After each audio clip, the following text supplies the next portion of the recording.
অনেক ভালো। ইয়া উখতা হারুন মা কানা আবুকি ইমরাআ সাউইন ওয়া মা কানাত উম্মুকি বাগিয়া। হে হারুনের ভগ্নী, তোমার পিতামাতা কোনো ব্যভিচারী ছিল না, জিনাকারী ছিল না, পাপিষ্ঠ ছিল না, অপরাধী ছিল না, তার ঔরসজাত সন্তান তুমি। যদি বাবা ব্যভিচারী হতো, মা ব্যভিচারিণী হতো, তাহলে বুঝতাম তাদের গর্ভ থেকে খারাপটা হয়েছে। মা ভালো, বাবা ভালো, হিসাব তো এটা বলে সন্তানও ভালো হবে। এই জন্য সমাজের লোকেরা বলল, তোমার বাবা মা কেউ খারাপ ছিল না, কিন্তু তুমি সন্তান কোথা থেকে আনলা? জাতি তো প্রশ্ন ছুড়ে দিল, প্রশ্নের উত্তর কি হবে? আল্লাহ মরিয়মকে শিখাইয়া দিলেন। মারিয়ামকে বলে দিলেন, জাতি যখন তোমার কোলে ঈসা রুহুল্লাহকে দেখে প্রশ্ন ছুড়ে দিবে, তখন মুখে কলতা বলতে গেলে বয়সের কারণে, জ্ঞানের স্বল্পতার কারণে, জ্ঞানের স্বল্পতার কমের কারণে হাজার লোকের প্রশ্নের উত্তর তুমি দিতে পারো না।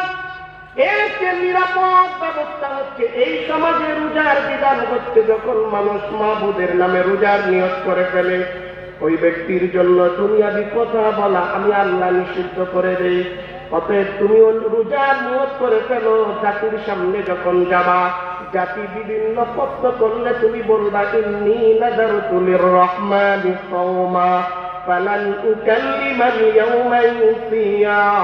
দয়াময় আল্লাহর সন্তুষ্টি কামনায় রোজা রেখেছি, যার কারণে আজকে কোনো মানুষের সাথে আমি কথা বলতে পারবো না। যে যা বলবে উত্তরের জন্য বাচ্চাকে দেখায় দিবা, এর দিকে ইশারা করে দিবা, যা বলার বাচ্চাকে বলো, বাচ্চা জবাব দিবে। জবান খোলায় কি? দুনিয়া থেকে কয়েক বাচ্চা কথা বলেছেন, অন্যতম হচ্ছে ঈসা রুহুল্লাহ। কথা বলাইছেন কে? এই জন্য আপনাদেরকে বলছিলাম, যারা দুরূদ করেন না ভাবতে রোজা রাখতে, আমাদের এ ধর্মে রোজার বিধান এমন থাকে। দুরূদের অনেক ফজিলত, কোন দিকে যাবো? আমি যেহেতু পক্ষে দেওয়ার জন্য বলছি, এলোমেলো আলোচনা করবো, ধৈর্য ধরে কয়েকদিন শুনবেন তো। খারাপ পথে গেলে আলোচনা, অন্য লাইনে গেলে আমাকে সতর্ক করবেন, এটা আপনার ইমানি দায়িত্ব। ইবনে আবিদ দুনিয়া, বাংলা এটাই লেখে, কিন্তু হবে ইবনে আব্দিদ দুনিয়া, হাদিসের কিতাব। والوزن يومئذ الحق فمن ثقلت موازينه فأولئك هم المفلحون। এই আয়াতের তাফসীরে মাযারিতে সানাউল্লাহ পানিপতি রাহমাতুল্লাহ আলাইহি ইবনে আবিদ দুনিয়ার রওয়ায়াত উল্লেখ করেছেন। কিয়ামতের ময়দানে, মাহশর যখন প্রতিষ্ঠিত হয়ে যাবে, সমস্ত নবীর উম্মত ময়দানে সমবেত হবে, দাঁড়িয়ে থাকবে। আল্লাহ তাআলার সবচেয়ে উৎকৃষ্ট বান্দা পয়গম্বর হাবিবুল্লাহ রাসূলুল্লাহদের জন্য আল্লাহ আলাদা মঞ্চের ব্যবস্থা করবে।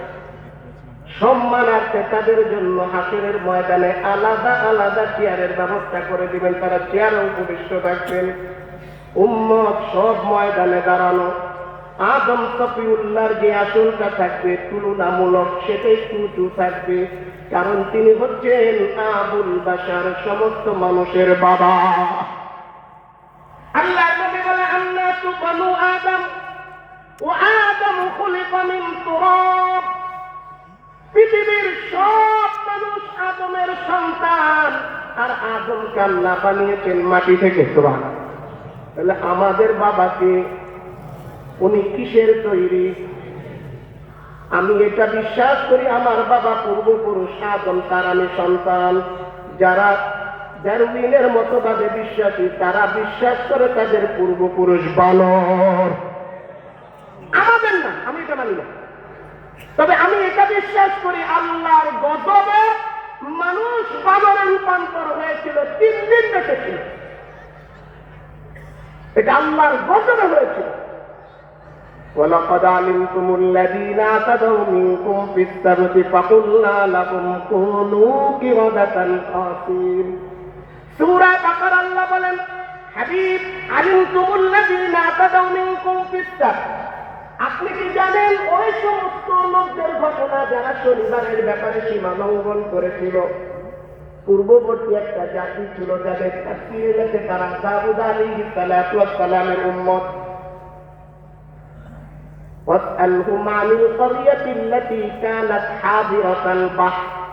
এই আয়াত প্রমাণ করে তাদের অবস্থান ছিল সমুদ্রের তীরবর্তী এলাকা।